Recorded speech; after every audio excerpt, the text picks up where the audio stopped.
শিরিক করে। এজন্য সর্বাবস্থায় একজন মুসলিমকে জানতে হবে শিরিক কি জিনিস এবং শিরিক থেকে বাঁচতে হবে।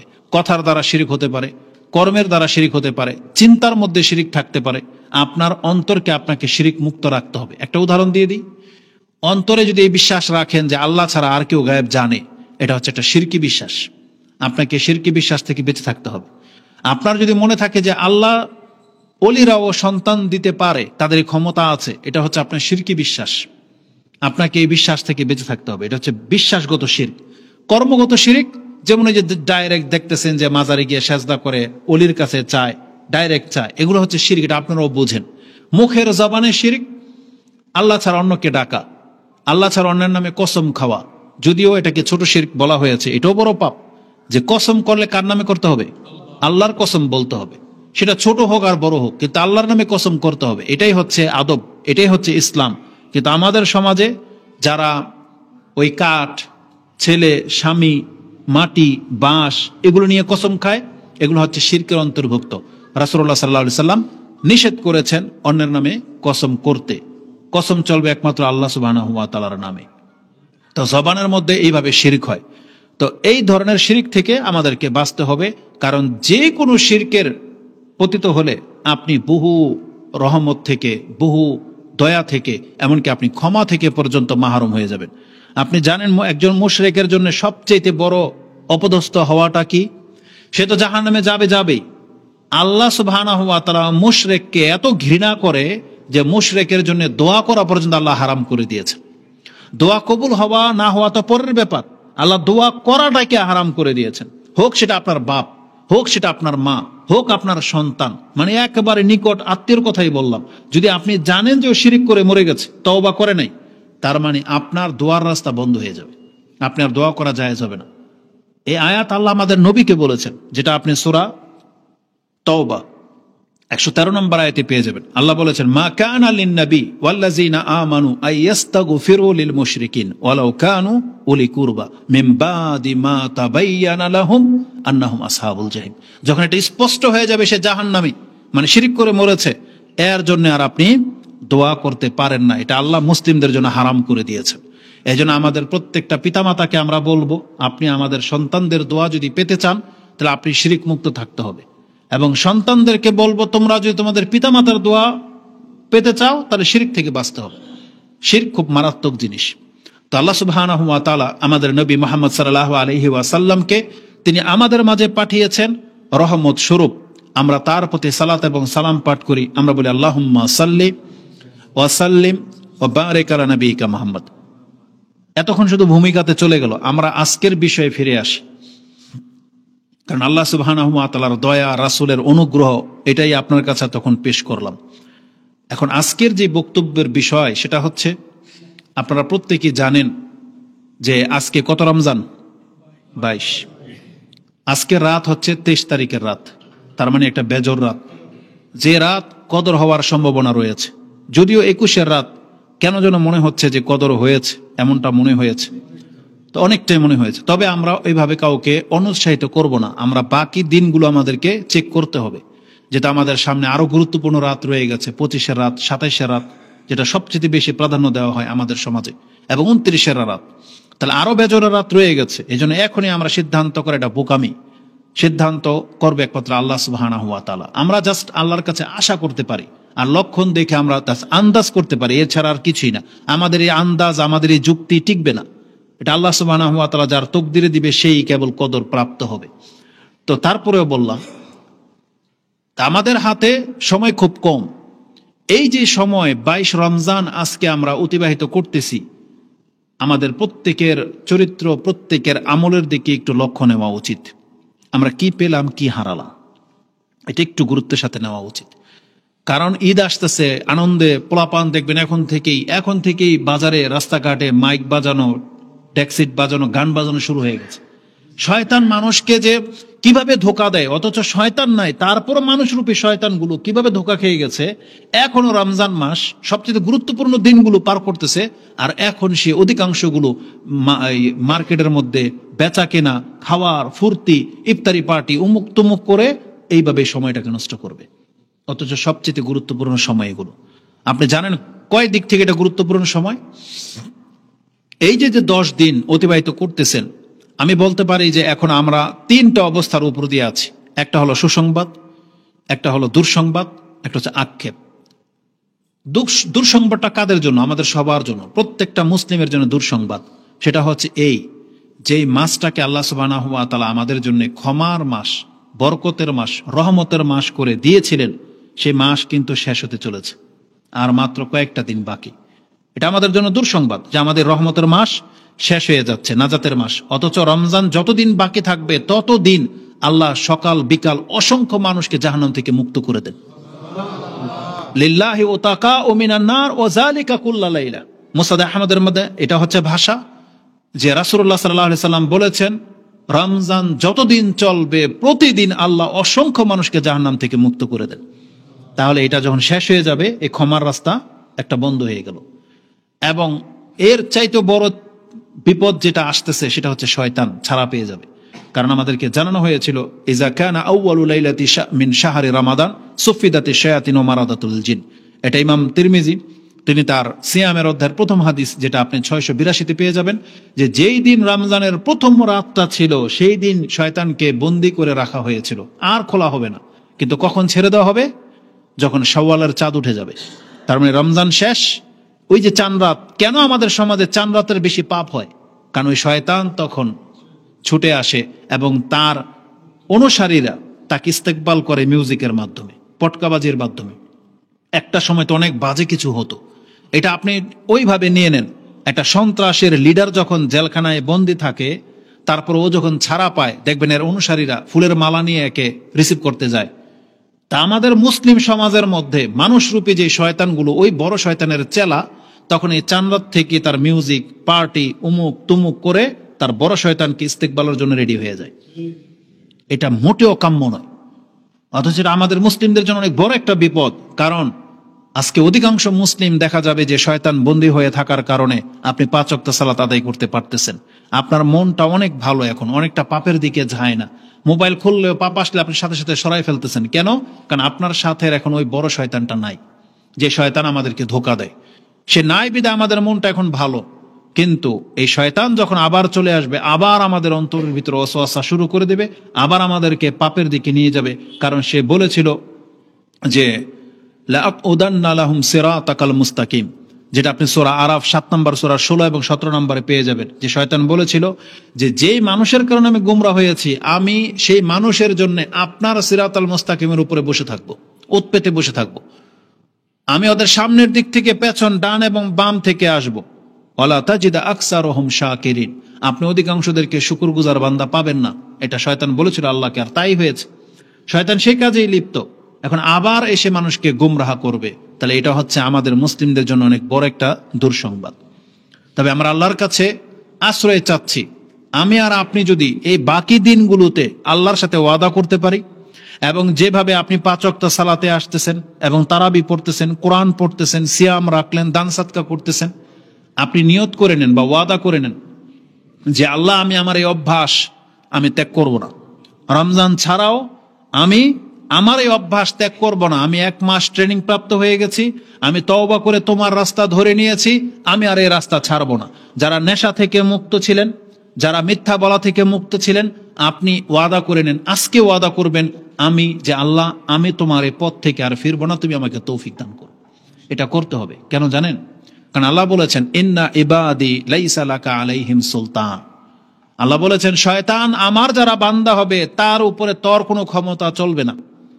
তার মানে শয়তান সবাইকে গুমরাহ করবে, কিন্তু আল্লাহর খালেস বান্দা যারা, তাদেরকে শয়তান গুমরাহ করতে পারবে না। এটা শয়তান নিজেও বলেছেন, ইল্লা ইবাদাকা মিনহুমুল মুখলাসিন, আল্লাহ তোমার মুখলেস বান্দা যারা, তাদের সাথে আমি পারবো না। আর আল্লাহ নিজেও বলে দিয়েছেন, হ্যাঁ, ইন্না ইবাদি লাইসা লাকা আলাইহিম সুলতান, আমার বান্দার উপরে তোমার কোনো ক্ষমতা চলবে না। এটা সূরা বনী ইসরাইল 17 নম্বর সূরার 64-65 নম্বর আয়াতে আপনি পেয়ে যাবেন। তার মানে আমাদেরকে আল্লাহর বান্দা হতে হবে, তাইলে শয়তানের সাথে আমরা পেরে উঠবো। কিন্তু আমরা নিজেই যদি শয়তানের বান্দা হয়ে যাই, তাহলে শয়তান তো আমাদেরকে নিয়ে জাহান্নামে চলে যাবে। তো এই জন্য আমাদেরকে সতর্ক করে দেওয়া হলো যে বাকি দিনগুলো আপনি অ্যালার্ট থাকেন। আক্ষেপ কাদের জন্য জানেন? এক শ্রেণীর মানুষের জন্য আক্ষেপ, ইমাম ইবনু মাজা রাহিমাহুল্লাহ হাদিসটা কোট করেছেন যে রাসূলুল্লাহ সাল্লাল্লাহু আলাইহি ওয়াসাল্লাম বলেছেন, রুব্বা সাইমিন লাইসা লাহু মিন সিয়ামিহি ইল্লাল জু ওয়া রুব্বা কাইমিন লাইসা লাহু মিন কিয়ামিহি ইল্লাস সাহার। কতক ব্যক্তিরা আছে সিয়াম তো রেখেছে কিন্তু তার আমলনামার মধ্যে লেখা হয়েছে পিপাসার্ত আর ক্ষুধার্ত, মানে ক্ষুধার্ত আর পিপাসার্ত লেখা হয়েছে, নেকি লেখা হয়নি। ওয়া রুব্বা কাইমিন লাইসা লাহু মিন কিয়ামিহি ইল্লাস সাহার, কতক রাত জাগা ব্যক্তি রাত জেগে তারাবি পড়েছে, কিয়াম করেছে, কিন্তু তার আমলনামার মধ্যে রাতের দেরওয়ান লেখা হয়েছে। রাত জাগা ব্যক্তি লেখা হয়েছে, আমলনামার মধ্যে নেকি লেখা হবে না। আমরা যেন তাদের অন্তর্ভুক্ত না হই, কারণ বলা হয়েছে যে অনেকে হবে এটা। এখন আমি আর আপনি কি তাদের অন্তর্ভুক্ত কিনা একটু চিন্তা করে দেখা দরকার। কারা তারা? যারা শুধু হয়তো পিপাসা আর ক্ষুধার কষ্ট পেয়েছেন কিন্তু মিথ্যা ছাড়ে নাই, টিটকারি ফাইজলামি ছাড়ে নাই, মোবাইল দেখা ছাড়ে নাই, টিভি দেখা ছাড়ে নাই, গীবত করা ছাড়ে নাই, তাহলে তারা ওই ব্যক্তি যারা শুধু খিদা আর কষ্ট পাচ্ছেন কিন্তু নেকি পাচ্ছেন না। কেন? আল্লাহ সুবহানাহু ওয়া তাআলা আমাদেরকে জানিয়ে দিয়েছেন, যেটা ইমাম বুখারী কোট করেছেন 1919 নাম্বার সম্ভবত আপনি হাদিসটি পেয়ে যাবেন, বা 1909 1909 তাতে আছে যে রাসূলুল্লাহ সাল্লাল্লাহু আলাইহি ওয়াসাল্লাম বলেছেন, মান লাম ইয়াদা কাউলাজ জুর ওয়া আমালা বিহি ফালাইসা লিল্লাহি হাজাতুন আইয়াদা তাআমাহু ওয়া শারাবা। যেই ব্যক্তি মিথ্যা কাজ, মিথ্যা কথা, মিথ্যা এই আচরণ ছাড়তে পারলো না, আল্লাহ সুবহানাহু ওয়া তাআলার কাছে কোনো প্রয়োজন নাই। এই ব্যক্তি খাদ্য ছেড়ে দিয়ে বসে আছে, পানি ছেড়ে দিয়ে বসে আছে, আল্লাহ বলছে আমার কোনো প্রয়োজন নাই। কারণ তোমার যেটা জরুরি ছিল সেটা ছিল তুমি মিথ্যা থেকে বাঁচো, মূর্খামি থেকে বাঁচো। বলা হয়েছে লাইসা সিয়ামু মিনাল আকলি ওয়া শুরবি ফাকাত, পানি আর খাদ্য ছেড়ে দেওয়ার নামটা শুধু সিয়াম ছিল না। আর সিয়ামু মিনাল লাগwi ওয়ার রাফাস, সিয়াম তো হলো লাগো, অযথা নিরর্থক সময় নষ্ট করা থেকে বেঁচে থাকা এবং ফাহেসা, দুস্তামি, মস্কারা থেকে নিজেকে বাঁচিয়ে রাখা, নোংরামি থেকে বাঁচিয়ে রাখা, এটা ছিল সিয়ামের মূল উদ্দেশ্য। যদিও এখন 22 দিন পার হয়ে গেছে, এই কথাগুলোর মানি কি? এই কথাগুলোর মানি হলো আমাদের হাতে এখনো 7 দিন বাকি আছে। আমরা যারা অ্যালার্ট হতে চাই, আল্লাহর রহমত এত পরিব্যাপ্ত, আপনি একদিন যদি তওবা করার সুযোগ পেয়ে যান, ওই একদিন আপনার জন্য জীবনের সবচেয়ে শ্রেষ্ঠ দিন। একদিন, ওই দিনটাই, রমজানের একটা দিন যদি আপনি কাজে লাগাইতে পারেন অন্তত। এজন্য আমরা বলবো আজকের এই বক্তব্যের মাধ্যমে বাকি 7টা দিন, 6টা দিন আমাদেরকে মিস করা মোটেও উচিত নয়। কেন বলেছি আক্ষেপের কারণ, কত ব্যক্তি কত মারাত্মক সিচুয়েশনে আসবে। মুস্তাদরাক আল হাকিম সাহিহাইনে লিল মুস্তাদরাক আল হাকিম, ইমাম হাকিম তার সাহিহাইনের মধ্যে একটা হাদিস এনেছেন কাব ইবনুল উজরা তার থেকে, যে কালা রাসূলুল্লাহ সাল্লাল্লাহু আলাইহি ওয়াসাল্লাম উহদুরুল মিম্বার, আমার জন্য মিম্বার রেডি করো। ফাহাদারনা, আমরা মিম্বরটা রেডি করলাম। ফারাকিবা রাসূলুল্লাহ সাল্লাল্লাহু আলাইহি ওয়াসাল্লাম ফাইরতাকা আল উলা, তিনি প্রথম পা রাখলেন এবং বললেন আমিন। সুম্মারতাকা সানিয়ান ওয়া ক্বালা আমিন, সুম্মারতাকা সালিসা ওয়া ক্বালা আমিন। ফানাজালা ফাকুলনা ইয়া রাসূলুল্লাহ সামিয়ানা মিনকা শাইআন মা কুননা নাসমাউহু, আপনার কাছ থেকে এমন কিছু শুনলাম আজকে যেটা অন্য কখনোই শুনতে পাইনি। তখন রাসূল সাল্লাল্লাহু আলাইহি ওয়াসাল্লাম বলেছেন, ইন্না জিবরিলা আরাদা আলাইয়া, জিবরিল আলাইহিস সালাম এখন উপস্থিত হয়ে গেছেন। আমি যখন মিম্বরে পা রাখি, প্রথম পা যখন রেখেছি, তিনি বলেছেন মান আদারাকা, বলেছেন যে বাউদা মান আদারাকা রামাদানান ফালাম ইউগফার লাহু ফাকুলতু আমিন। জিবরিল আলাইহিস সালাম আমাকে পা রাখার সাথে সাথে এসে জিবরিল আলাইহিস সালাম আমাকে জানালেন ওই ব্যক্তি ধ্বংস হোক। বাউদা মানে রহমত থেকে সে মাহরুম হবে, সে আল্লাহ সুবহানাহু ওয়া তাআলার ক্ষমা থেকে অনেক দূরে ছিটকে পড়বে, সে মাহরুম করে দেওয়া হচ্ছে তাকে। কে? যেই ব্যক্তি রমজান মাস পেল কিন্তু তাকে মাফ করাও হলো না। আজকে আমাদের অবস্থাটা দেখেন, আজকে 22 দিন চলে গেল, আমরা কে ক্ষমার জন্য কি করেছি? এটা প্রত্যেকের একটু চিন্তার বিষয় যে আমরা এই 22 দিনের মধ্যে কবে শক্তভাবে আল্লাহর কাছে তওবা করেছিলাম, ভাই 22 দিনকে আমরা মিথ্যা ছাড়তে পেরেছিলাম কিনা? যেই জন্য রমজান এসেছে, আল্লাহ বলে নাই লাআল্লাকুম তাত্তাকুন, যাতে করে তোমরা মুত্তাকি হতে পারো। তাহলে আমরা এই 22 দিনের মধ্যে তাকওয়া অর্জন করতে পারলাম কিনা, এটা হচ্ছে বিষয়। আর না হয় এই হাদিসের আন্ডারে আমরা পড়ে যাব যে বলা হয়েছে যে বাউদা, এই ব্যক্তি ধ্বংস হোক। আর ইমাম তিরমিজি রাহিমাহুল্লাহ, হাদিসের নাম্বারটা সহজ, 45 3545 দোয়ার অধ্যায় 35 নম্বর অধ্যায় দোয়া, রাসূল ইসলামের বদদোয়ার মধ্যে আপনি এটা পেয়ে যাবেন যে রাসূল বলেছেন রাগিবা আনফু রাজুলিন মান দাখালা আলাইহি শাহরু রমাদান সুম্মান সালাকা কাবলা আইগফারলা। ওই ব্যক্তির নাক ধুলায় দূষিত হোক, মানে এই ব্যক্তি লাঞ্ছিত হোক যেই ব্যক্তি রমজান মাস পেল কিন্তু রমজান মাস আবার চলে গেল কিন্তু এর পাপই থেকে গেল, এই ব্যক্তি লাঞ্ছিত হোক। ধরেন মুষলধারে বৃষ্টি হচ্ছে আর আপনার গায়ে ময়লা, আপনি ভিজলেন না, ময়লা নিয়ে থেকে গেলেন, আপনি লাঞ্ছিত হন। রাসূল ইসলাম এটা দোয়া করেছে যে সে লাঞ্ছিত হোক। রাগিমা আনফু রাজুলিন দাখালা আলাইহি শাহরু রমাদানা সুম্মান সালাকা কাবলা আইগফারলা। তার পাপ থাকতেই রমজান আবার চলে গেল কিন্তু তার পাপের বোঝা নিয়ে এসে বসে আছে, অথচ এটা ক্ষমার মাস, অথচ রহমতের মাস, এটা বরকতের মাস, অথচ আমাদের কাছ থেকে রমজান বিদায় নিচ্ছে। 22 দিন হয়ে গেল, আমাদের কে কি পাপ থেকে তওবা করেছি এটা আপনি আমি প্রত্যেকে জানি এবং আল্লাহ জানে। অতএব আমি আমাদের মুসলিম ভাইদেরকে আমি সহ আমরা বলবো যে আর দেরি করা মনে ঠিক হবে না, আমাদেরকে এবার সজাগ হতে হবে। অন্তত এই 4-5 দিন থাকতে যেন আমরা আল্লাহর কাছে ক্ষমার রাস্তাটাকে গ্রহণ করে নিই। আল্লাহ তুমি আমাদেরকে তৌফিক দান করো। এটা খুব মারাত্মক একটা ব্যাপার হবে। এই জন্য আমরা জাস্ট সতর্ক করে দিলাম, যদিও পুরো পৃথিবীর মানুষের কাছে আমাদের বার্তা হয়তো পৌঁছবে না, যাদের কাছে পৌঁছবে তো পৌঁছবে, আর যারা সতর্ক তারা সতর্ক, আলহামদুলিল্লাহ। তো আমরা যারা কথা বলার সুযোগ পেয়ে গেছে, আপনারা যারা বসেছেন, এটা একটা নেয়ামতের হিসাবে নিতে হবে যে না আমরা স্মরণ হয়ে গেছে বা স্মরণ করে দেওয়ার মতো আমাদের একটা ব্যবস্থা হয়েছিল। এজন্য আমি মনে করি মুসলিম ভাই হিসাবে বাকি এই 6-7 দিন আমাদেরকে অবহেলায় কাটানো ঠিক হবে না, কারণ একটা মারাত্মক সময় আমাদের পার হয়ে চলে যাচ্ছে। এই যে 10 দিন আপনি জানেন এই 10 দিন কত গুরুত্বপূর্ণ দিন, এই দিকে একটু দ্রুত আমি ফোকাস করি। কোরআনে আল্লাহ সুবহানাহু ওয়া তাআলা এই 10 দিনের শপথ গ্রহণ করেছেন। আপনি আশ্চর্য হয়ে যাবেন, কারণ আল্লাহ সুবহানাহু ওয়া তাআলা কিন্তু বিশেষ বিশেষ জিনিসের কসম খায়, যেটার গুরুত্ব সবচেয়ে বেশি আমাদের জন্য। যেমন আল্লাহ রাতের অন্ধকার যখন হয়ে যায় সে রাতের কসম খেয়েছেন, দিন যখন আলোকিত হয়ে যায় সে দিনের কসম খেয়েছেন। কেন? কারণ রাত যদি অন্ধকার না হয় আমরা ঘুমাইতে পারবো না। রাতের অন্ধকার কিন্তু আমাদের জন্য অনেক নেয়ামতের, অনেকের জন্য। দিন যদি আলোকিত না হয় তাহলে আমরা কোনো কিছু কর্ম করতে পারবো না, আমাদের রিজিকের রাস্তা বন্ধ হয়ে যাবে। আল্লাহ সুবহানাহু ওয়া তাআলা এই জন্য দিনের আলোটার কসম খেয়েছেন। আল্লাহ সুবহানাহু ওয়া তাআলা 5 ওয়াক্তে নামাজের বিভিন্ন ভাবে ইঙ্গিতে কসম খেয়েছেন এবং গুরুত্বপূর্ণ ওয়াক্তগুলোর তার একটা হচ্ছে আল ফজর, ফজরের ওয়াক্ত। এটা কতটা গুরুত্বপূর্ণ। ওয়াল আসর, আসরের ওয়াক্ত। রাসূল সাল্লাল্লাহু আলাইহি ওয়াসাল্লাম বলেছেন মান সাল্লাল বারদান দাখালাল জান্নাহ, যেই ব্যক্তি 2 ঠান্ডার সময়ের নামাজ আদায় করে সে জান্নাতে যাবে। সে 2টা ঠান্ডার ওয়াক্ত কি? ফজর আর আসর। এটা গুরুত্বপূর্ণ ওয়াক্ত। এবং আল্লাহ বলেছেন ওয়াদ-দোহা, দোহার ওয়াক্ত।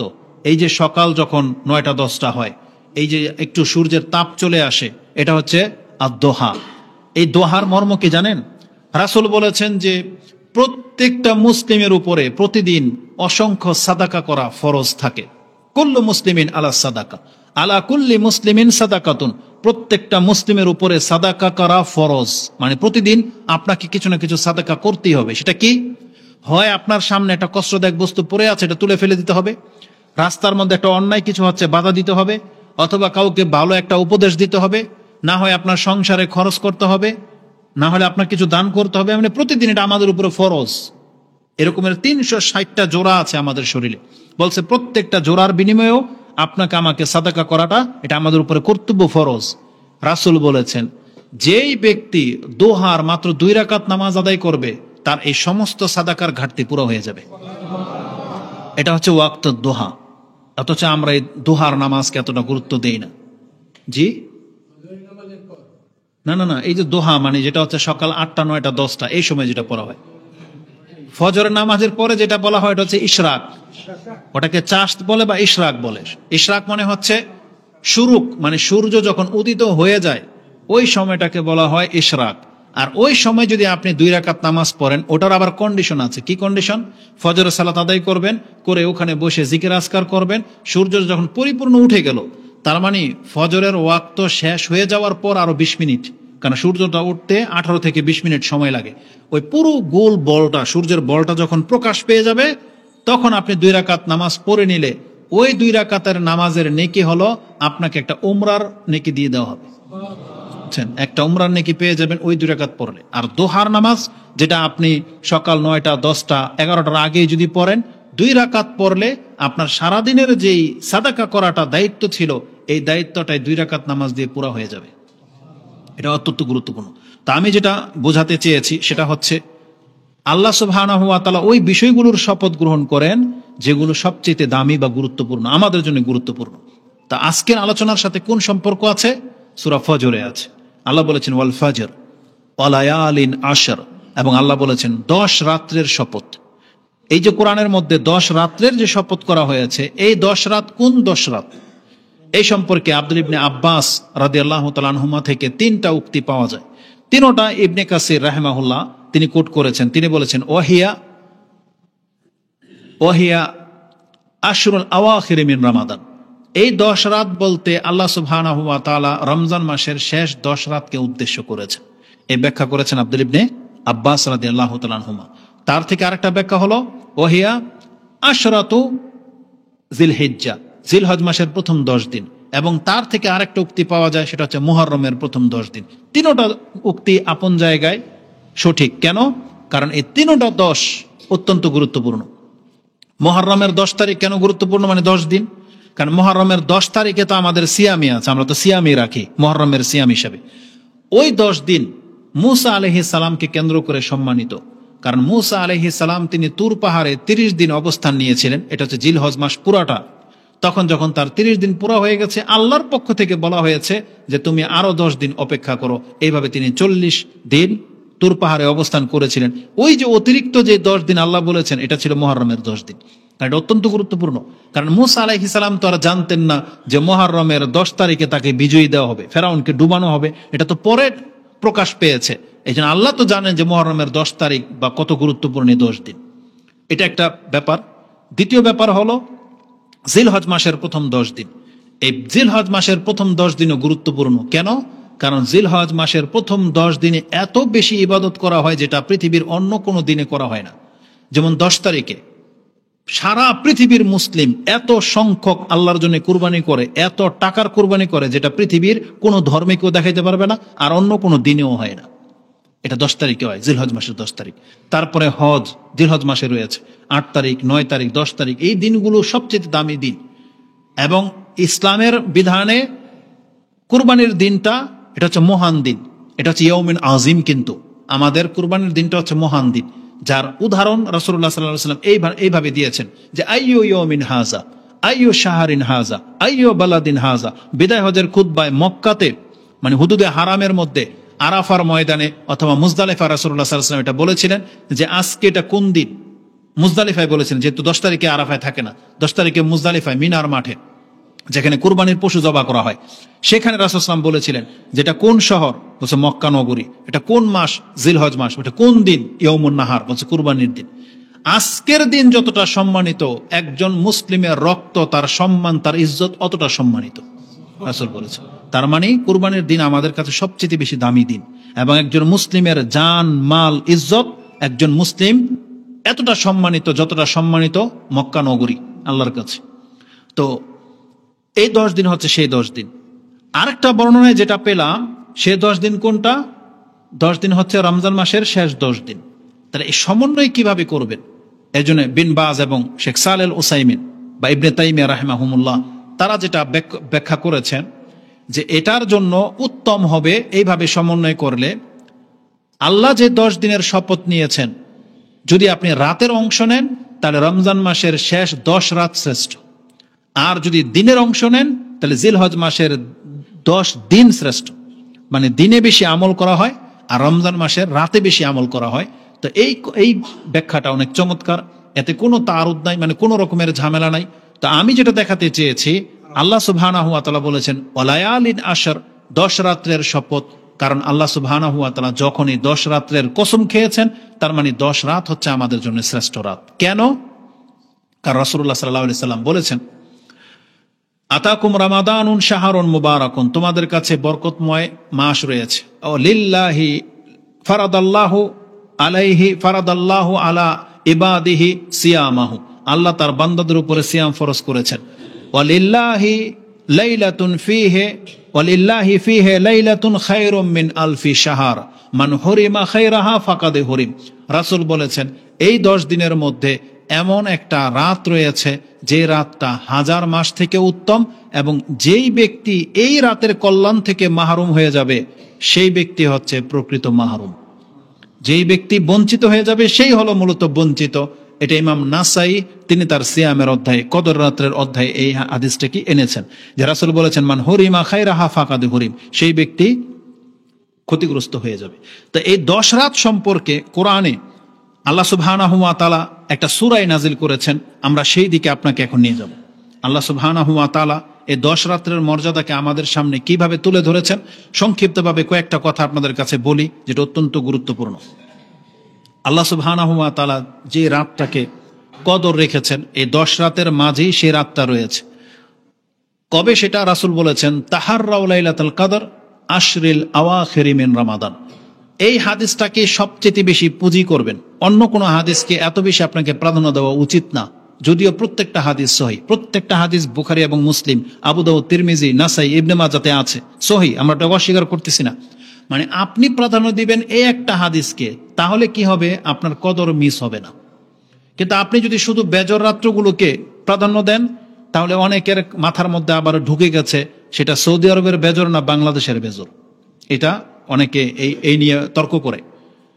তারপরে বেজর রাত্র হিসাব করতে গেলে আপনি ওই স্পেসিফিক ওই রাতটা আপনি হারাই ফেলতে পারেন।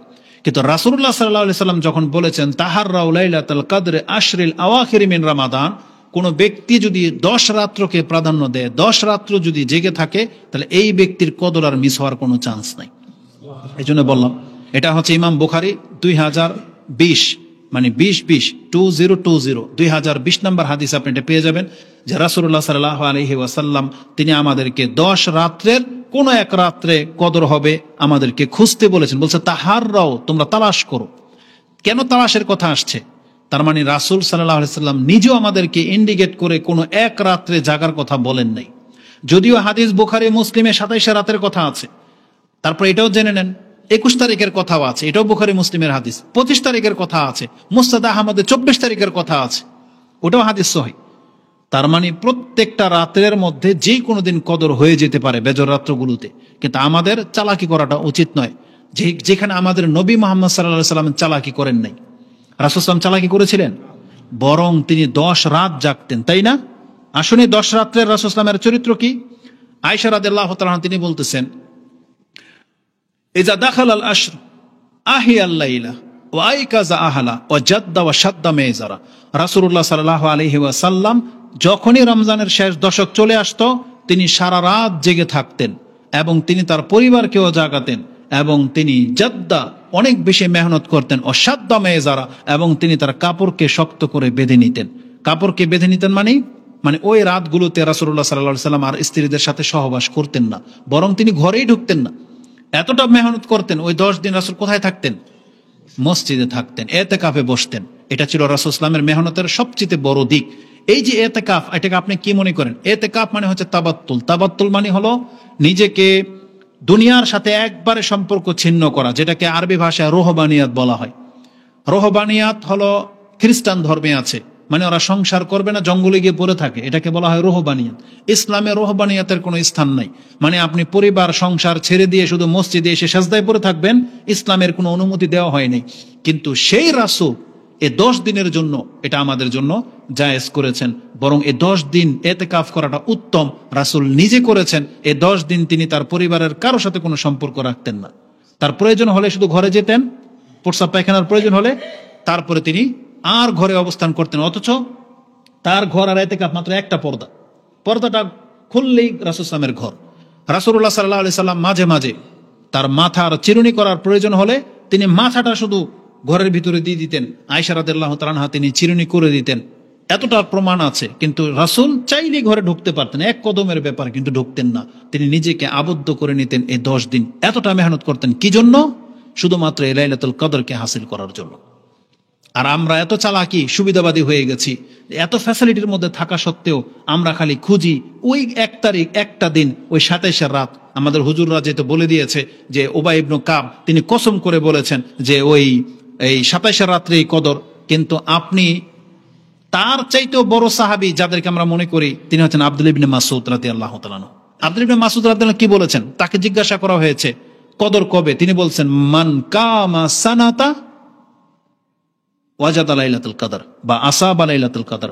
যেই ব্যক্তি সারা জীবন তাহাজ্জুদ পড়ে এই ব্যক্তি কদর পেয়ে যাবে। কি মনে করেন? আব্দুল্লাহ ইবনে মাসউদ তিনি বলতেছেন তার মানে তারা কতটা তিরস্কার করেছে ওই ব্যক্তিকে, যেই ব্যক্তিকে এক রাত শুধু জাগবে।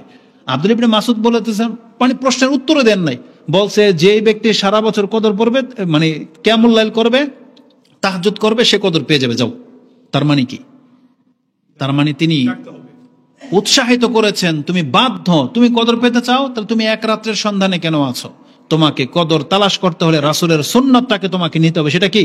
আমাদেরকে 10 রাত জাগতে হবে। এই 10 রাত শক্ত করে আপনাকে আঁকড়ে ধরতে হবে। আপনার কাছে যে দলিল আছে, আমি দলিলকে অস্বীকার করতেছি না, হ্যাঁ বেজর রাত্রে কদর হয়, এটাও বুখারীতে আছে, হাদিস নাম্বার আমার মুখস্থ আছে, আপনি 2017-তে পাবেন। কিন্তু আপনি নিজের উপরে এই জুলুম করবেন না, কারণ একটা রাত মিস হয়ে যাওয়া মানে জীবনের অনেক কিছু মিস হয়ে যাওয়া। 83 বছর ইবাদত, 83 বছর। আমি আপনাকে একটা চমৎকার কথা বলি, আজকে যারা কদরের রাত্রকে আপনি যদি হারিয়ে ফেলেন, আপনি কত কি হারালেন আপনি দেখেন। আমরা কি মনে করি কদর রাত্রটা আসলে কি? আপনি কি জানেন যে কদরের রাত্র শুধু আমাদেরকে দেওয়া হয়েছে? পূর্বের কোন জাতিকে কিন্তু কদর দেওয়া হয়নি, এটা জানেন? কোন জাতিকে কদর দেওয়া হয়নি। চমৎকার একটা হাদিস, যেটা হয়তো আপনি শুনেছেন কিনা আমি জানি না, শুআবুল ঈমান, ইমাম বাইহাকি তিনি তার শুআবুল ঈমানের মধ্যে 3395তে হাদিসটা এনেছেন।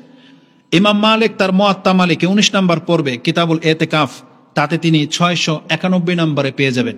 তাতে তিনি বলতেছেন, আমাদের কাছে সংবাদ পৌঁছেছে যে ইয়াকুল আন্না রাসূলুল্লাহ সাল্লাল্লাহু আলাইহি ওয়াসাল্লাম উরিয়া আমালান নাস কাবলাহু আও মা শাআ মিন কাবলিক। রাসূলের কাছে তার পূর্বের জাতির অথবা আদম আলাইহিস সালাম থেকে নিয়ে ঈসা আলাইহিস সালামের জাতির যত নেক ইবাদত আছে এটা আমাদের রাসূলকে দেখানো হয়েছে। দেখেন, এটা এই নূহ আলাইহিস সালামের জাতির আমল, এটা ইব্রাহিম আলাইহিস সালামের জাতির আমল, এটা মুসা, এটা ঈসা আলাইহিস সালামের জাতির আমল। রাসূল সাল্লাল্লাহু আলাইহি ওয়াসাল্লাম দেখে আশ্চর্য হয়ে গেলেন যে নূহ আলাইহিস সালামের জাতির এত নেকি, সেই তুলনায় আমার উম্মত তো পেছনে পড়ে যাবে, মানে নেকি নেই আমাদের। কেন? কারণ তাদেরকে কত বছর দিয়েছে আল্লাহ? 1000 বছর। তারা এই জমিনে 1000 বছর, 700-500 বছর পর্যন্ত বেঁচে ছিল। তাহলে এক ব্যক্তি 500 বছর নামাজ পড়েছে, আর আপনি আর আমি 50 বছরের নামাজ, এই 50 বছরের নামাজ দিয়ে 500 বছর ব্যক্তিকে হারাইতে পারবেন? কখনো না। তখন রাসূলুল্লাহ সাল্লাল্লাহু আলাইহি ওয়াসাল্লাম তিনি যেটা দেখেছেন, ফাকান্নাহু তাকাসারা আমালা উম্মতিহি আল্লা ইয়াবলুগা মিনাল আমালি মিসলা মা বালাগা গায়রুহুম ফি তুলি উমরি। পূর্বের জাতির লম্বা বয়স পাওয়ার কারণে তাদের নেকি এত জমে গেছে, আমার উম্মত কোনোদিন ইবাদত দিয়ে তাদেরকে ধরতে পারবে না। রাসূলুল্লাহ চিন্তায় পড়ে গেলেন। আল্লাহর পক্ষ থেকে দেখেন আল্লাহ কি করেছেন, ফাআতাহুল্লাহু লাইলাতুল কদর, আল্লাহ তখন তাকে লাইলাতুল কদর দিয়ে দিলেন। তার মানে বোঝা যাচ্ছে এই লাইলাতুল কদর আমাদের আগে কাউকে আল্লাহ দেননি, এটা মুহাম্মদ সাল্লাল্লাহু আলাইহি ওয়াসাল্লামকে দেওয়া হয়েছে। খায়রুম মিন আলফি শাহর, যে রাত 1000 মাস থেকে শ্রেষ্ঠ। কয় দিনে এক মাস হয়? কয় দিনে? 30 দিন। আমরা যদি 30 দিনকে মূল করে ধরে রাখি তাহলে 1000 মাস মানে 30,000 রাত। পূর্বের জাতি কোন একজন 30,000 রাত লাগাতার জেগে তাহাজ্জুদ পড়ে যত নেকি অর্জন করবে, আল্লাহ আমাকে আপনাকে এক রাত্রের মধ্যে সেটা দিয়ে দিয়েছে। এক রাত্রে দান করলে আপনি 30,000 রাত জেগে দান করলে যেই নেকি, সেই নেকির চাইতে খায়ের, মানে বলা হয়েছে তার চাইতে উত্তম কিছু আল্লাহ আমাদেরকে দিবেন। 30,000 রাত জেগে তারা আল্লাহর কাছে ক্ষমা চাওয়া, আর আপনি আর আমি একটা রাত পেয়ে গেলে ক্ষমা চাওয়া, তাদের চাইতে শ্রেষ্ঠ। কত বড় ব্যাপার এটা। এই জন্য কদরের রাত যেন মিস না হয়। এই জন্য হয়তো আল্লাহ সুবহানাহু ওয়া তাআলা সূরা দুখানের ওই আয়াতের মধ্যে এই কথাটা বলেছেন। আল্লাহ কি বলেছেন? রাহমাতাম মির রাব্বিক ইন্নাহু হুয়া আস-সামিউল আলিম। এটা তোমার রবের পক্ষ থেকে একটা রহমত ছাড়া আর কিছু না। তার মানে এটা আমার রবের পক্ষ থেকে আমাদের উপরে এটা একটা রহমত করা হয়েছে মুহাম্মদ সাল্লাল্লাহু আলাইহি ওয়াসাল্লামের উম্মতের উপরে। এই লাইলাতুল কদর আমাদেরকে দেওয়া হয়েছে যে একটা রাত পেয়ে গেলে সে 83 বছর প্লাস 4 মাসের চাইতে বেশি নেকি আপনার আমলনামায় যুক্ত হয়ে যাবে। এই জন্য কোনোভাবে যেন এটা মিস না হয়ে যায়, এই জন্য রাসূলুল্লাহ সাল্লাল্লাহু আলাইহি সাল্লাম এত বেশি মেহনত করতেন। এই রাত্রের কয়েকটা নাম আছে কোরআন থেকে যেটা ব্যক্ত করা হয়েছে। এই রাত্রের নামের মধ্যে 4টা নাম পাওয়া যায়। ইমাম কুরতুবী রাহিমাহুল্লাহ তিনি এই নামের পরিচয় সম্পর্কে 4টা নাম ব্যক্ত করেছেন। 2টা নাম তো কোরআনই আছে, একটা কি লাইলাতুল কদর, আরেকটা হচ্ছে লাইলাতুল মুবারাকা, আরেকটা কি লাইলাতুল মুবারাকা, যেটা আপনি সূরা দোখানে পেয়ে যাবেন 44 নম্বর সূরার 3-4 এই আয়াতগুলোতে পাবেন। আল্লাহ বলেছেন ইন্না আনজালনাহু ফি লাইলাতিল মুবারাকা ইন্না কুন্না মুনজিরিন। আল্লাহ বলেছেন আমি এটা নাজিল করেছি এক বরকতময় রাতে। তাহলে এটা হচ্ছে বরকতময় রাত, এটা হচ্ছে কদরের রাত। কদর কেন বলা হয় জানেন? কদর শব্দটা 3 অর্থে ব্যবহার করা হয়। কদর মানে হয় সম্মান, কদর মানে হয় ভাগ্য, কদর মানে হয় সংকীর্ণ হয়ে যাওয়া, মানে ছোট হয়ে যাওয়া, তাকদীর ছোট হয়ে যাওয়া এরকম। সম্মানের অর্থে কদর শব্দ ব্যবহার হয়েছে, যেমন আপনি সূরা জুমারে পেয়ে যাবেন, সূরা জুমারের 64, 67, 66 নম্বরে পেয়ে যাবেন। আল্লাহ সুবহানাহু ওয়া তাআলা তার নিজের সম্পর্কে বলেছেন যে ইহুদি নাসারারা আল্লাহকে যথার্থ মূল্যায়ন করতে জানলো না। ওমা কাদারুল্লাহ হাক্কা কাদিরি, আল্লাহ বলেছেন এরা আল্লাহকে যথার্থ সম্মান করতে জানলো না। তার মানে যে কাদারা, ওমা কাদারুল্লাহ হাক্কা কাদিরি, এই কাদার শব্দটা ওখানে আছে। তার মানে কদর মানে হচ্ছে সম্মান। লাইলাতুল কদর কেন বলা হয়? তার এটা হচ্ছে সম্মানের রাত। তারপরে কদর মানে হয় সংকীর্ণ। সূরা ফজরের মধ্যে আপনি পেয়ে যাবেন আল্লাহ কি বলেছেন, ওয়াম্মাল ইনসানু ইযা কাদারা আলাইহি রিজকা ফায়াকুলু রাব্বি আহানান। আল্লাহ যদি কারো রিজিককে সংকীর্ণ করে দেয় তখন সে বলে আল্লাহ আমার লাঞ্ছিত করেছে। তা সূরা ফজরের মধ্যে কদর শব্দটা আছে সংকীর্ণর অর্থে। তাহলে পৃথিবী কেন এই রাতটাকে লাইলাতুল কদর বলা হয়, মানে সংকীর্ণ হয়ে যাওয়ার রাত বলা হয়েছে? তানাজ্জালুল মালাইকাতু ওয়ার রূহ, কারণ এই রাত্রে এত সংখ্যক ফেরেশতা পৃথিবীতে নাজিল হয়, এমনকি জিবরিল আলাইহিস সালাম স্বয়ং নাজিল হয়। আর এটা কিন্তু শুধু রাসূল ইসলামের যুগেই না, এটা কিয়ামত পর্যন্ত থাকবে, যেটা আল্লাহ সুবহানাহু ওয়া তাআলা আমভাবে বলেছেন কদরের রাত্রে এটা আল্লাহর বিশেষ একটা এই উম্মতের উপরে মর্যাদা আল্লাহ দিয়েছেন যে যত বছর কদর থাকবে তত বছর আকাশ থেকে ফেরেশতা নাজিল হবে, এবং জিবরিল আলাইহিস সালাম পর্যন্ত নাজিল হয় এই রাত্রে। এত সংখ্যক যে পাড়া দেওয়ার মতো জায়গা থাকে না, মানে সংকীর্ণ হয়ে যায়। এই সংকীর্ণ কথাটা কোত্থেকে আসছে জানেন? আপনি আপনার পোশাক দিয়ে বিচার করেন। গত বছর আপনার বাচ্চার জন্য একটা জামা এনেছিলেন, এই বছর আর গায়ে লাগে না, আপনি কি বলতেছেন? কি জন্য বলেন? জামা ছোট হয়ে গেছে। আসলে কি জামা ছোট হয়ে গেছে? আপনার স্বাস্থ্য বেড়ে গেছে, তাই না? তাহলে দুনিয়ার জায়গা স্পেস কিন্তু স্পেসের মোতাবেকে আছে, কিন্তু এত সংখ্যক ফেরেশতা নেমে গেছে যে এই জমিনে আর জায়গা হচ্ছে না। এই জন্য বলা হয় যে সংকীর্ণ হয়ে গেছে। এটা হচ্ছে সংকীর্ণ হয়ে যাওয়ার রাত, কারণ আল্লাহর রহমত এত ব্যাপক হারে এই রাত্রে নাজিল হয়। যে সম্পর্কে রহমত, ফেরেশতা নাজিল হওয়া মানে রহমত নাজিল হওয়া। কারণ যেই ঘরে দেখেন ওই যে ছবি থাকে, কুকুর থাকে, সে ঘরে কি ঢোকে না? রহমতের ফেরেশতা ঢোকে না। তার মানে ফেরেশতার সাথে রহমতের সম্পর্ক আছে, আর শয়তানের সাথে পাপের সম্পর্ক আছে। যেখানে শয়তান ঢুকবে সেখানে পাপ, খারাপি, নোংরামি চলে, আর যেখানে ফেরেশতা থাকে সেখানে সব পাপ পবিত্রতা থাকে। যেমন মসজিদগুলোতে রহমতের ফেরেশতা থাকে, কারণ এখানে কোনো মূর্তি, ছবি টবি কিচ্ছু নাই। তো এই জন্য আল্লাহ সুবহানাহু ওয়া তাআলার পক্ষ থেকে রহমতের ফেরেশতা নাজিল হয়, এই জন্য এটাকে সংকীর্ণের রাত বলা হয়েছে এবং বরকতের রাত। এ রাত্রের 4টা নাম বলেছি। ইমাম কুরতুবী রাহিমাহুল্লাহ, বর্ণনাটা কোথায়? ইমাম কুরতুবী রাহিমাহুল্লাহ তিনি 4টা নাম পেশ করেছেন। এক হচ্ছে লাইলাতুল কদর, যেটা কোরআনে সাব্যস্ত। আরেকটা হচ্ছে লাইলাতুল মুবারাকা, এটাও কোরআনে সাব্যস্ত, যেটা সূরা দোখানে আছে। আরেকটা নাম হচ্ছে লাইলাতুল সাক, এটা হচ্ছে চেক, বাজেট পাশ করার রাত।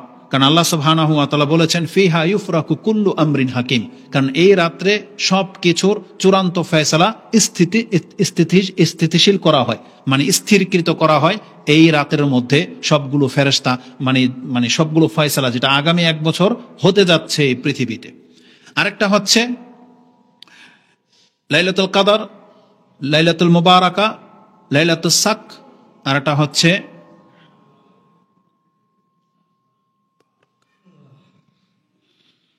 লাইলাতুল মুবারাকা, সুবহানাল্লাহ, আরেকটা নাম যেন কি,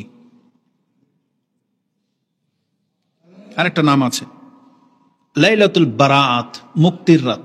লাইলাতুল বারাআত এটা হচ্ছে মুক্তির রাত। এই 4টা নাম ইমাম কুরতুবী তার কুরতুবীর তাফসীরের মধ্যে উল্লেখ করেছেন। কিন্তু আশ্চর্যের ব্যাপার কি জানেন? আমি জানি না কথাটা আপনাদের খারাপ লাগতে পারে, তা থেকে যে লাইলাতুল বারাআত শব্দটা তারা শবে বরাতের দিন লাগিয়ে দিয়েছে, কিন্তু শবে বরাতের আসলে লাইলাতুল বারাত না, ওই নামটাই লাইলাতুল কদরেরই রাত।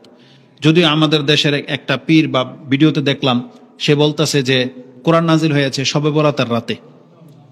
এটা আপনার সবাই জানেন এটা মিথ্যা, এটা ভুল বলেছে সে। কারণ আল্লাহ নিজে যেহেতু কোরআনে বলেছে শাহরু রমাদান আল্লাযী উনজিলা ফিহিল কোরআন, রমজান মাস হচ্ছে কোরআন নাজিল হওয়ার মাস, ওটা শাবান মাসে নাজিল হয় নাই। তো যাই হোক, এখন কথা হচ্ছে যে রাতটা হচ্ছে মুক্তির রাত, এটাই হলো এই লাইলাতুল কদর, এটাই হচ্ছে বরকতের রাত, এটাই হচ্ছে আল্লাহ সুবহানাহু ওয়া তাআলার পক্ষ থেকে ভাগ্য লিখা হয়। মানে এই রাত্রেই সবগুলো ফয়সালা করা হয়, যেটা আপনি কদরের সূরার মধ্যেই পেয়ে যাবেন। ফিহা ইউফরাকু আমরিল হাকিম, যেটা আল্লাহ সুবহানাহু ওয়া তাআলা সূরা দোখানেও বলেছেন যে এই রাত্রে সবচেয়ে গুরুত্বপূর্ণ বিষয়ের ফয়সালাকে স্থির করে দেওয়া হয়। তাহলে এই রাত যেন আমাদের মিস না হয়ে যায়, এই রাত আমরা হাসিল করতে হবে, আপনাদেরকে জাগতে হবে। রাসূলুল্লাহ সাল্লাল্লাহু আলাইহি সাল্লাম থেকে যে হাদিসটা কি আসছে যে তাহাররাউ লাইলাতুল কদর মিন আশরিল আওয়াখিরি মিন রমাদান, এবং আয়েশা রাদিয়াল্লাহু তাআলা আনহা তিনি বলেছেন ইজা দাখালাল আশরু আহিয়াল লাইলা, রাসূল নিজে রাত জাগতেন। কেন এই কথাটা আসছে জানেন? কারণ রাসূলুল্লাহ সাল্লাল্লাহু আলাইহি সাল্লামের চরিত্র হলো তিনি তার ব্যক্তিগত জীবনে সারা রাত জেগে থাকতেন না। আয়েশা রাদিয়াল্লাহু তাআলা আনহা, ইমাম বুখারী সে হাদিস কোট করেছেন যে রাসূল সাল্লাল্লাহু আলাইহি সাল্লামের চরিত্রের মধ্যে এটা কেউ দেখাইতে পারবে না যে সে সারা রাত কোরআন তেলাওয়াত পড়েছে, কোরআন খতম করেছে, বা সারা রাত জেগে সালাত আদায় করেছে আর ঘুমায় নাই সকাল পর্যন্ত, এমন কোনো রেকর্ড নাই। আর সেই রাসূল তিনি 10 রাত জেগে থাকতেন। তিনি তার পরিবারকে কখনো জাগাতেন না তাহাজ্জুদের জন্য, শুধু বেতেরের জন্য জাগাতেন, কিন্তু সেই রাসূল এই 10 রাত তার পরিবারকে পর্যন্ত জাগাতেন। এতটা গুরুত্বের সাথে রাসূলুল্লাহ সাল্লাল্লাহু আলাইহি সাল্লাম এই কদর পালন করতেন। কিন্তু আমাদের সমাজে শুধু ওই এক রাত জাগা হবে, তাও মানে অনীহার সাথে, শুধু ধার্মিকরাই শুধু 27 রাত জাগে আর বাকিরা ঘুমায় কাটায় দেয়। শবে বরাতকে মানে ওই নিসফে শাবান মাসের 15 তারিখের রাত বাংলাদেশে যতটা জাকজমকের সাথে আদায় করা হয়, পালন করে মানুষ, এই কদরের রাত সম্পর্কে কিন্তু অতটা জানে না, বেখবর। অথচ যেই সম্পর্কে কোরআনে আল্লাহ সূরা নাজিল করে দিয়েছে, মানুষ এতটা গাফেল যে তার ধর্ম সম্পর্কে সে এতটা অজ্ঞ, কোন জিনিসকে প্রাধান্য দিতে হবে এটি আজ পর্যন্ত শিখে নাই। তারা এশার নামাজের চাইতে বেশি প্রাধান্য দেয় তারাবিকে, মনে করে যে তারাবি না পড়লে রোজাই হবে না, অথচ এশা পড়ানোর কোনো খবর নেই, বুঝেন না? তারাবি পড়ার কারণে হয়তো রমজান মাস সে 1 মাস এশার নামাজ পড়ে, কিন্তু অন্য নামাজ তার কাছে কোনো গুরুত্বই নেই। অথচ সে তারাবিটা মনে করে যে এত গুরুত্বপূর্ণ যে এটা না করলে আমি হয়তো সিয়ামি হবে না। অথচ তারাবি হচ্ছে আলাদা একটা ইবাদত।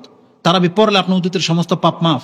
যেমন সারাদিন দিনের বেলা একটা ইবাদত, রাতের বেলা একটা ইবাদত, একটার সাথে আরেকটার কোনো সম্পর্কই নেই, কিন্তু আপনি একটাকে আরেকটার উপরে প্রাধান্য দিয়ে বসে আছেন। এই জন্য বলতেছি যে আমাদের দেশে যে কোন জিনিসটাকে মূল্যায়ন করে মানুষ এটাই বোঝে না।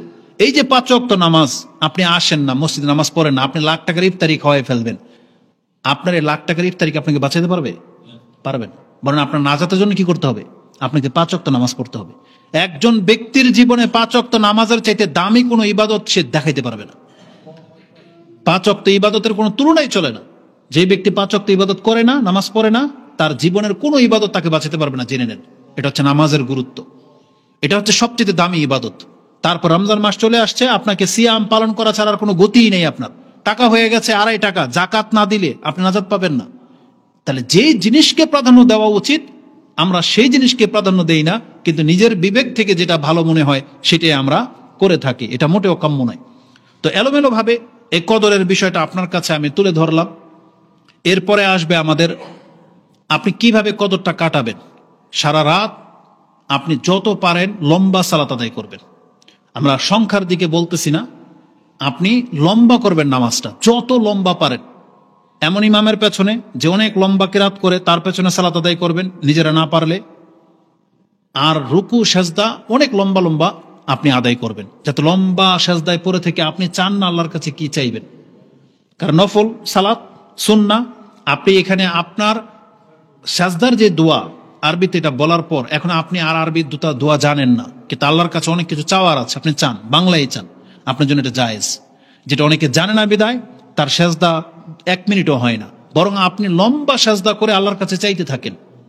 এটা হচ্ছে দোয়া করার সময়, এটা হচ্ছে আল্লাহর কাছে ক্ষমা, সবচেয়ে বেশি চাইবেন ক্ষমা। কারণ আয়েশা রাদিয়াল্লাহু তাআলা আনহা তিনি বলতেছেন, ইয়া রাসূলুল্লাহ, আমি যদি জেনে যাই বা বুঝতে পারি যেটা কোনটার কদরের রাত, মা আকুলু ফি, আমি সেই সময় কি বলবো? তখন রাসূল সাল্লাল্লাহু আলাইহি ওয়াসাল্লাম তাকে বলেছিলেন, তুমি বলো আল্লাহুম্মা ইন্নাকা আফুউন তুহিব্বুল আফওয়া ফাআফু আন্নী, আল্লাহ তুমি তো ছেড়ে দেওয়াটাকে পছন্দ করো, আর তুমি ছেড়ে দিয়ে থাকো, অতএব আমাকে ছেড়ে দাও। আমি কথাটাকে এভাবে কেন ট্রান্সলেট করলাম জানেন? আফু হলো এমন ক্ষমাকে বোঝায়, সেটা শুধু গুফরান না। ওই যে বলেন না আল্লাহুম্মা গফিরলি, আল্লাহ আমাকে মাফ করে দাও, এই গুফরান আর আফু এই দুই শব্দের মধ্যে পার্থক্য আছে। আফু হলো আপনি এখান থেকে বসে দেখতেছেন ওই যে একটা পিচ্ছি আপনার গাছের ফল ছিঁড়তেছে, আপনি এখান থেকে দেখলেন, আপনি পেছন দিকে ওরা ধরলেন যে কিরে তুই ছিঁড়লি কেন? ও কিন্তু ভয় পাইছে, লজ্জা পাইছে। এখন ওকে আপনি মাফ করে দিলেন যে না আরাবি না, যা। এটা হচ্ছে ক্ষমা। এটা কি? এটা হচ্ছে ক্ষমা। আর আপনি ও দেখেছেন, ধরেন সে বাচ্চা না হোক, আপনার পাশের বাড়ির কোনো মহিলা, চাচি হোক, বা এমন ব্যক্তি যে এটা নেবে, এটা আপনি কোনোদিন কল্পনাও করেন নাই যে এই কাজটা করবে, আর আপনি যদি এখন গিয়ে ধরেন, সে চরম লজ্জা পাবে। তাহলে আপনি কি করলেন? যে থাক, নেয় নিক। আপনি দেখেছেন কিন্তু সে নিল, চলে গেল, আপনি কিচ্ছু বলেন নাই। বলেন তো কি করলেন? আপনি ছেড়ে দিলেন। আপনি তাকে তিরস্কারও করেন নাই, মানে সে বুঝতেই পারে না যে আপনি যে পাপী, এটা যে আমি জানলাম, এটা আপনি বুঝতেই দিলেন না। মানে আল্লাহকে যেন আপনি এই কথাটাই বলতেছেন, আল্লাহ তুমি তো জানো আল্লাহ আমি পাপী, আল্লাহ তুমি যে জানো, তুমি আমাকে এটা অনুভবই করায় না। মানে আল্লাহ তুমি আমাকে ছেড়ে দাও। আপনি কি বলছেন? আল্লাহুম্মা ইন্নাকা আফুন তুহিব্বুল আফওয়া, আল্লাহ তুমি তো ছেড়ে দিয়ে থাকো। এই যে আচ্ছা, আমরা যে কত পাপ করি দিনের বেলায়, আল্লাহ যদি এটা ধরে আমরা কি বাঁচতাম? কিন্তু আল্লাহকে আমাদেরকে ছেড়ে দিয়ে রাখছে কিনা? নাকি কোনো ফেরেশতা এসে জিজ্ঞেস করছে তুই এটা করলি কেন? দেখেন আল্লাহ কিন্তু আমাদেরকে ছেড়ে দিয়ে রাখছে। ঠিক এটাই আপনি আল্লাহকে বলছেন, আল্লাহ কিয়ামতের মাঠে আল্লাহ তুমি আমাকে ছেড়ে দিও, তুমি আমাকে জিজ্ঞাসাই করো না যে তুই এই পাপটা কেন করলি বা কেন করেছিলি, আল্লাহ তুমি জিজ্ঞাসাই করো না আমাকে। এটা যেন আমরা আল্লাহর কাছে চাচ্ছি, আল্লাহুম্মা ইন্নাকা আফুন তুহিব্বুল আফওয়া ফাআফু আন্নি, আল্লাহ তুমি আমাদেরকে ছেড়ে দাও। তাহলে এই দোয়াটা বেশি করবেন। তার মানে ক্ষমা, ইস্তেগফার সবচেয়ে বেশি করবেন। আমাদের মা বোনরা যদি শুনে থাকে, তাহলে তাদের জন্য এটা অনেক বড় একটা উপযোগী বিষয়। কারণ রাসূলুল্লাহ সাল্লাল্লাহু আলাইহি সাল্লাম বলেছেন, ইয়া মাশারান নিসা তাসাদ্দাকনা ওয়া আকসিরনাল ইস্তিগফার ফাইন্নী রাআইতুকুন্না আকসারা মিন আহলিন নার বা আকসারা আহলিন নার। এটা ইমাম মুসলিম কোট করেছেন দান সৎকার অধ্যায়, যে হে মহিলারা, বা ইমানের অধ্যায়ে এসছে অধিকাংশ মহিলাদেরকে রাসূলুল্লাহ সাল্লাল্লাহু আলাইহি ওয়াসাল্লাম জাহান্নামে দেখেছেন, এবং জাহান্নামে দেখে তিনি এসে বাঁচার রাস্তা বলে দিয়েছেন, একদম সহজ দুইটা রাস্তা। তাদেরকে বলা হয়েছিল যে তোমরা যতটুকু পারো দান সৎকা করো। কি করো? দান সৎকা করো। আর সবচেয়ে বেশি যে জিনিসটা করতে বলা হয়েছে সেটা হচ্ছে ও আকসিরনাল ইস্তিগফার, তোমরা অধিক মাত্রায় আল্লাহর কাছে ক্ষমা চাও। তার মানে ঘরে পাকশাক করতেছে, মেজর মানে পরিষ্কার করতেছে, বিছানা ঝাড়তেছে, খাবার পাক করতেছে, খাচ্ছে, বসছে, যে কোনো অবস্থাতে সে কি বলবে? আস্তাগফিরুল্লাহ, আল্লাহুম্মা গফিরলি, রাব্বি গফিরলি ওয়ারহামনি ইন্নাকা আনতাল গফুরুর রহিম। যত বেশি পারে তারা শুধু তার জবানে আল্লাহর কাছে ক্ষমা চাইবে। এটা করলে কি হবে? তাহলে ওই যে রাসূলুল্লাহ সাল্লাল্লাহু আলাইহি ওয়াসাল্লাম অধিকাংশদেরকে জাহান্নামে দেখেছেন, রাসূল বলেছেন বাঁচার তোমাদের দুইটা পথ, এক হলো তোমরা বেশি বেশি দান সৎকা করো। এটা আমার দান সৎকার মধ্যে বেশি বেশি শব্দটা আসে নাই, বলছে দান সৎকা করো, আর বেশি বেশি আল্লাহর কাছে ক্ষমা চাও। এই জন্য আমরা এই হাদিস থেকে জানলাম যে দান সৎকা করলে এবং ক্ষমা চাইলে আল্লাহ সুবহানাহু ওয়া তাআলার কাছে ক্ষমা পাওয়া যায়। অতএব এই রাতগুলোতে আমাদের সবচেয়ে বেশি যে জিনিসটাকে প্রাধান্য দিতে হবে সেটা হচ্ছে ক্ষমা চাওয়া। যেমন রাসূল সাল্লাল্লাহু আলাইহি ওয়াসাল্লাম কি বলেছেন? আল্লাহ সুবহানাহু ওয়া তাআলা, ইন্নাল্লাহা ইয়ানজিলু রাব্বুনা তাবারাকা ওয়া তাআলা ইলা সামাঈদ দুনিয়া হিনা ইয়াবকা সুলুসাল লাইলিল আখিরা।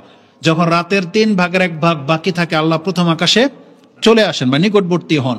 তখন আল্লাহ এসে বলে, মাইয়াস আলুনি ফাউতিয়াহু, কে আছো আমার কাছে চাইবে আমি তাকে দেব। মাইয়াস্তাগফিরুনি ফা আগফির লাহু, কে আছো আমার কাছে ক্ষমা চাইবে আমি তাকে ক্ষমা করে দেব।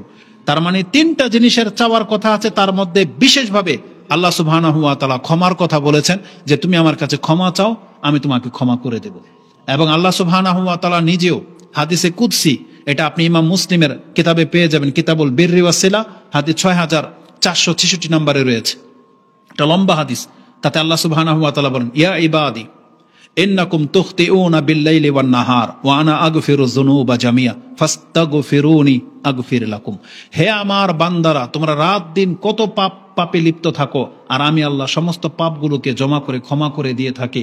অতএব তুমি আমার কাছে ক্ষমা চাও, যে আমার কাছে ক্ষমা চাইবে আমি তাকে ক্ষমা করে দেব। অতএব আমাদেরকে এই রাতগুলোকে দোয়ায় কাটাতে হবে, অধিক মাত্রায় দোয়া। আর দোয়া, কোরআন তেলাওয়াত, জিকির সবগুলো একসাথে আপনি করতে পারবেন নামাজে, কারণ নামাজের মধ্যে আর কারোর সাথে কথা বলা জায়েজ নাই। এখন শুধু কোরআন তেলাওয়াত করলে লম্বা, যে যত হাফেজ তারা তো আলহামদুলিল্লাহ পারলে পুরা কোরআন পড়ে ফেলতে পারবে। তাহলে কোরআন সবচেয়ে বেশি পড়া হয় নামাজে। তারপর রুকু সাজদা, আল্লাহর প্রশংসা, তাসবিহ করতে পারতেছেন, দোয়া করতে পারতেছেন আপনি সাজদাতে এবং এই সালাম ফিরানোর পূর্বে। তারপরে যদি আপনার বাংলায় দোয়াতে মন না লাগে, তাহলে নামাজের সালাম ফিরিয়ে দিয়ে আপনি লম্বা আল্লাহর কাছে দোয়ায় লিপ্ত থাকেন, লম্বা হাত তুলে, কেউ নাই, একা আপনি আল্লাহর কাছে চান না, কি চাইবেন, রাত পার করে দেন। এইভাবে আমাদেরকে রাতগুলো পার করতে হবে। অন্তত পক্ষে আল্লাহর কাছে বলবেন, আল্লাহ এই লাইলাতুল কদরের কল্যাণ থেকে আল্লাহ তুমি আমাকে মাহরুম করে দিও না। আল্লাহ ওয়াফাকনা লাইলাতুল কদর, আল্লাহ তুমি আমাদেরকে লাইলাতুল কদর পাইয়ে দাও। ওয়া খায়রাহা, এবং এর যে কল্যাণ আছে সেটা আল্লাহ তুমি আমাদেরকে দিয়ে দাও। কারণ এর কদর একটা রাত যদি কি আমরা পেয়ে যাই, তার মানে এইভাবে আপনার আমার জীবনে যদি 10টা বছর যদি আমরা বেঁচে থাকতে পারি আর 10টা কদর যদি আমরা পেয়ে যাই, তাহলে আমাদের রেজাল্টটা কি? আমাদের পূর্বে যারা 800 বছর বেঁচে ছিল তাদেরকে আমরা 10 বছরে হারিয়ে দিতে পারবো। এটা হচ্ছে এই কদর। এজন্য কোনোভাবেই আপনার ওই একটা বর্ণনার উপরে বসে থাকেন না। আমরা রাসূলুল্লাহ সাল্লাল্লাহু আলাইহি সাল্লামের আমলটাকে, আদর্শটাকে যদি প্রাধান্য দেই, তাহলে আমরা কদর মিস হবে না। কারণ রাসূল কদরকে হাসিল করার জন্য 10 দিন এতেকাফ করতেন। যেমন এই যে এই মসজিদে কেউ না কেউ তো এতেকাফে বসেছে না, তাদের ইনশাআল্লাহ কদর মিস হবে না, কারণ তারা কদর হাসিল করার জন্যই মসজিদে অবস্থান নিয়েছে। ইনশাআল্লাহ তারা পাবে। আমরা তাদের কাছে দোয়া চাই, তারাও যেন আমাদের জন্য দোয়া করে, আমরাও যেন কদর হাসিল করতে পারি। আল্লাহ যেন আমাদেরকে তৌফিক দান করে। তাহলে কদরের রাত্রের স্পেসিফিক অতিরিক্ত কোনো আমল নাই, এই আমলগুলোই। কিন্তু আপনি সৎ আমলগুলোকে সবচেয়ে বেশি প্রাধান্য দিবেন, যত আমল আপনি করতে পারেন। এরপরে যে বিষয়টা আসবে, আর আগামী জুমার আপনি সময় পাবেন, সেই সময় হয়তো খতিব আপনাদেরকে তালকিন করে দেবে, সেটা হচ্ছে আমাদেরকে ফিতরা দেওয়া। তো ফিতরার সময় চলে আসতেছে। যদিও ফিতরা দেওয়ার সঠিক সময় হলো যখন চাঁদের ঘোষণা হয়ে যাবে যে হ্যাঁ কালকে ঈদ, তাহলে ওই দিন থেকে ঈদের নামাজে যাওয়ার আগ মুহূর্ত পর্যন্ত এটা হচ্ছে ফিতরার সবচেয়ে উত্তম সময়। কিন্তু ব্যস্ততার মাঝে যেহেতু আপনার থেকে যেতে পারে, আর আমরা আশা করি আল্লাহ হয়তো আমাদেরকে ঈদ আমাদের নসিবে হবে, সে আশা ভরসায় আমরা বেঁচে আছি। তাহলে 1 দিন 2 দিন আগেই আপনি আপনার ফিতরাটাকে দিয়ে শেষ করে ফেলবেন, যাতে ওই দায় ভাতটা না থাকে। আর ফিতরার যেটা মূল উদ্দেশ্য, রাসূল বলেছেন তোহরাতাল লিসাইম ও তুমাতাল লিল মাসাকিন। ঠাট্টা মশকরা বা কোনো অনীহা বা কোনো কাজ যেটা তার সিয়ামকে হালকা করে দিয়েছে। আপনি কি মনে করেন মাত্র 2.5 কেজি, 3.5 কেজি চাউল আপনার 1 মাসের সিয়ামকে শুধরে দিবে? তোহরাতাল লিসাইম বলা হয়েছে, সায়েম ব্যক্তিকে পবিত্র করে দিবে এই মাত্র 1 সা খাদ্য। কি মনে করেন 1 সা খাদ্য মানে 2.5 থেকে 3.5 কেজি, 3 কেজি ধরে নেন, এর মধ্যে খাদ্য পৌঁছে যাবে। এটা ছিল রাসূলুল্লাহ সাল্লাল্লাহু আলাইহি সাল্লামের ফিতরা সম্পর্কে ভাষা। এজন্য আমরা আপনাদেরকে বলবো অবশ্যই ফিতরা গুরুত্বের সাথে দেওয়ার চেষ্টা করেন। আর এই ক্ষেত্রে আরেকটা কথা বলে দিই, আমরা অনেক সময় গার্জিয়ানরা ফিতরা নিজেরা আদায় করে দিই সন্তানদের, পরিবারের সবার পক্ষ থেকে। আমরা যুবকদেরকে বলবো, মহিলাদেরকে বলবো, ফিতরা সামান্য একটু জিনিস, মাত্র 2.5 থেকে 3 কেজি চাউল। এই সামান্য একটা জিনিস আপনি আপনার নিজের অর্থ দিয়ে চেষ্টা করেন, নিজের সামর্থ্য দিয়ে চেষ্টা করেন, নেকিটা আপনি পেয়ে যাবেন। সারা জীবন নেকি তো শুধু খালি কর্তাকে দিয়ে দিচ্ছেন, কর্তা আপনার জাকাত দিয়ে দেয়, কর্তা আপনার ফিতরা দিয়ে দেয়, কর্তা আপনাকে খাওয়ান পাওন দিচ্ছে, তো নেকিও তো কর্তাই নিয়ে নিচ্ছে। অন্তত ফিতরার নেকিটা আপনি নেন। এই জন্য আমরা যুবকদেরকে বলবো তুমি তোমার ফিতরা নিজে থেকে আদায় করার চেষ্টা করবো। মহিলাদেরকে বলো আপনি আপনার ফিতরা নিজের থেকে আদায় করেন, নিজের